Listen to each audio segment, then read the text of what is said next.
I have a friend who has 3 to 5,000 XRP spread across Coinbase and Cold Wallet. When does he get an LLC? When to move from Coinbase? I would keep anything on Coinbase. Again, Coinbase or any other exchange, I like Uphold, and there's a few others that do a good job of custody for people that I don't think are going to go bankrupt anytime soon. So that's not my issue with them. My only potential concern with Coinbase and the other exchanges, when there is a situation with Tether and Bitcoin, and they need liquidity to be able to facilitate transfers on their exchange. I mean, Shane Ellis gave you the Shane Ellis theory where Bitfinex goes illiquid and they use XRP in the interim, and voila, it moves to $589 because of the demand just on their exchange. My concern is that's their XRP. If your XRP is on their exchange, it is their XRP. It is not an FBO account like we provide at Digital Wealth Partners, inside institutional custody, segregated, bankruptcy remote. It's none of those things. Okay. It may be segregated. There are a few people out there that do segregated and a few people that do have small amounts of insurance on stuff. Bankruptcy remote, unless you're working on the institutional side,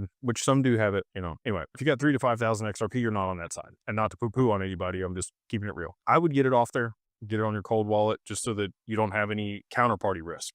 You still have your own risk at that point, right? Like, you have radical responsibility. There's no recourse. There's no insurance on your cold wallet. I would get it off the exchange. I'd get it on the cold wallet. If you don't feel comfortable having it all in one place, maybe have 2 cold wallets. Zaman is a hot wallet, but it's secure. I like Weedsay. I like his products. I think that they're doing a good job. They are charging fees now for larger transactions on there. They got to make money somehow. So I get that. It didn't used to be that way though. So anyway, I would get it off of Coinbase. If it were me, that's what I would do. If you want to sell some later, you move it back on there. You got an account. Right. And then for the LLC, again, once you get to somewhere between $50,000 and $80,000 in total portfolio value in crypto, that's where things start to make sense on the cost to benefit. Less than that, you're going to be better suited just continue to dollar cost average and spend $2,000 on that versus the LLC.